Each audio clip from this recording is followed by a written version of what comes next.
The following segment is brought to you by Rabbi Yehuda Shain, the administrator of Kashrus Anytime, which is a division of the Kosher Consumers Union, a 501c3 organization. A number of years ago, we used to have what was called the B'nai Torah Kashrus letter. We discontinued that already a number of years for various different reasons. But when we did have it, others had, everybody had their comments about it, just like they have their comments about the podcasts. And as I was by Bris in Tervadas, Rosh Hashiva that also came to attend the Bris, saw me there, and he asked me that he'd like to have a discussion with me and Rav Palm, the Rosh Hashiva of Avram Palm. I went over with him to Rav Palm, and he told Rav Palm that this Yid puts out a so-called B'nai Torah Kashrus letter, and he attacks and this and that, etc., etc. Medafim Zogan, he's got to stop. So Rav Palm said, I got to read through the letter every single time I get it. I find it to be very, very informative, and I think it's very important for Klal Yisrael to be aware of what's really going on in Kashrus. So that Rosh Hashiva says, yeah, but you have to understand that, how he comes across and so strong and everything else like it. Is, you mean that you're addressing the Divrei Chama Benachas Nishman? So he says, Rabbi Shane, what you should do in order to cover that is the last paragraph, just tone it down a little bit, so you'll also be able to have the Divrei Chama Benachas Nishman. I said, fine. Then the Rosh Hashiva says, but Mehechatesi knows what he's talking about. So Rav Palm didn't respond to that, and he turns to me and says, Rabbi Shane, the Rebbetzin and me have a number of questions regarding kashrus on products and chicken and other kind of things. Do you think you could stop by us by the house to address some of these issues? I say, color covered. When does Yeshiva want me to come? So he says Thursday 8 o'clock would be a good time, which I've gone down there. We went through a number of the issues, and I told the Rebbetzin, I'm not going to give any psakim. I will give you the facts, and the Yeshiva makes the psakim. She says, fine. And after we finished, the Yeshiva asked me, I was there for about a little bit better than an hour, that he'll let me know another time he feels that there's more time needed if I could come back a second time, and I came back a second time, and we had a nice discussion about the things, clarified a lot of issues that he had questions on. A number of years later, after the Yeshiva was nifter, the Rebbetzin had some sort of surgery on her foot, and she was in a senior citizen recuperating place over here in Lakewood. So me and my Rebbetzin decided we're going to go visit her. So we go to visit, and the Rebbetzin was sitting on a chair, and she had a walker in front of her, and she matted very, very much to stand up when we came in. So my wife told the Rebbetzin, you have to stand up and remain seated. So she says, let me tell you something. I don't know who that man is that you just walked in with, but he may be your husband, but I have to tell you that I'm standing up for him because the Rosh Hashiva had tremendous respect for that person. So I came close and I said, what was the incident with the respect? She says, I don't know, but I know you were in the house a few times, and the Yeshiva had tremendous respect. So I reminded her a little bit of what the issues was with Kashrus. She just could be she doesn't really recall what it was, but she knows that, and that's why she was standing up. We'd like to address now some of the issues regarding Lakewood Kashrus. There's basically one main hashgacha here in Lakewood called the KCL, Kosher Council of Lakewood, or whatever you want to call it. It was set up by the yeshiva, really as a political organization, not a kashrus organization. What happened was there was somebody else, a different rav, that opened up a kashrus organization, which didn't get along too well with the Anhola over here.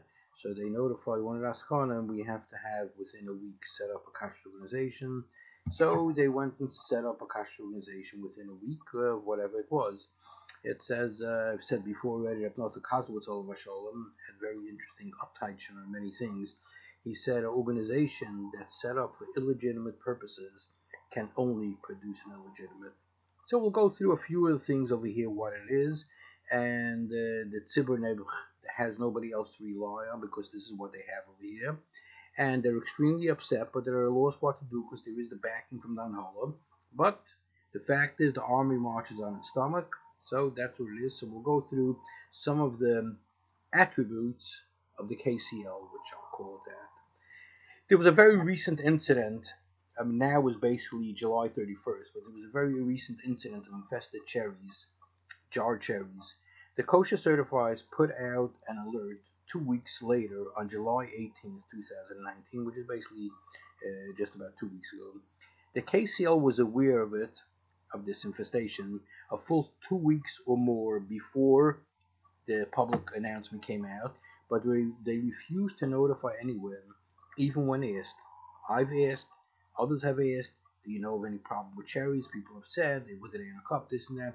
They felt it's important. They must have had some sort of under the table deal with the distributor or the Rav Machshir or whatever else. There was a Hamish Hashgacha and they also. So basically, there was some underhanded things, but they felt that there's nothing wrong, that they know don't notify the tzibur, even though they know and they've seen that the thing is infested. Okay. They do have, which it was found a number of times on parties that are certified by the KCL, that there was non-negotiable wines there at the parties, there was non-religious people at the party, there was non-Jewish waiters there was non-Jewish guests there, but the army marches on its stomach. There was an Exxon gas station that had a kosher concession. The Exxon non-Jewish employees had access to make sandwiches after hours, and they had access to the KCL kosher tape. I have pictures of them cutting off part of a submarine sandwich with a treif knife, then sealing back the sandwich with the kosher tape, all after hours. When I sent the Balabas and he notified the KCL about this, the KCL notified me that if I publicize this fact and I publicize the pictures, they're going to have Exxon sue me for damaging their reputation. That's the way they handle Kashrus. At Gourmet Galat and other KCL certified establishments, the employees have full access to the kosher sealing tape.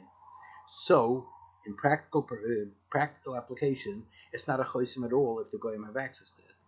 We know of a non-religious high-end caterer who buys at Gourmet Galat non-checked fruits and vegetables and tells the client that everything was checked. As you can see, it was sealed by the mashgiach with the KCL kosher tape.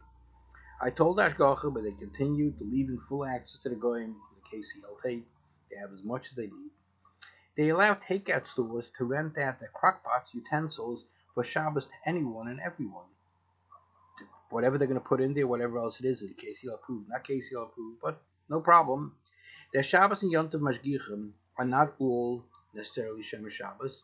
Some of them are known as shikurim and druggies as well.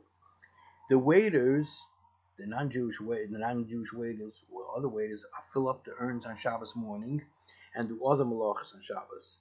The KCL doesn't take any responsibility for Yasham, and even wrote in the Yasham book that the Lakewood people aren't makbid on Yasham.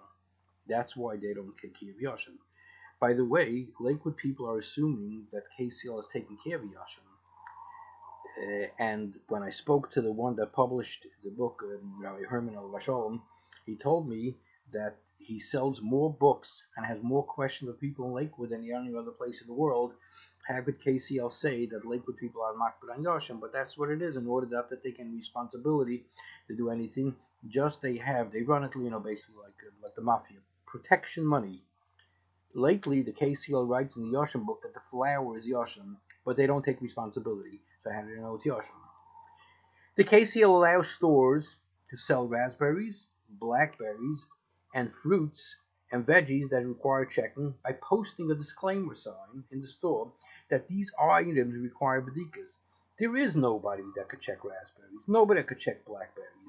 Take a look in the OU and the other ones. They write that you can't have it dried, frozen, or anything else because it's an impossibility to check. But they feel that the disclaimer basically is all fine and vital. We all know blackberries, raspberries, and figs and raisins cannot be checked. All reliable kosher certified do not allow their use, but KCL does. The KCL demands steep bakshish from meat purveyors to improve products to be sold in Lakewood. Such as Rosenblatt meat purveyor was asked by the KCL for $5,000 a month to allow Rosenblatt to sell pre-packs in Lakewood. But if Rosenblatt wants to sell to food service, to restaurants and caterers as well, the monthly fee is higher. And this is all besides the expenses that it's going to be for them to go down and check out the place as often as they want to go. But that's the way it is. Bakshish.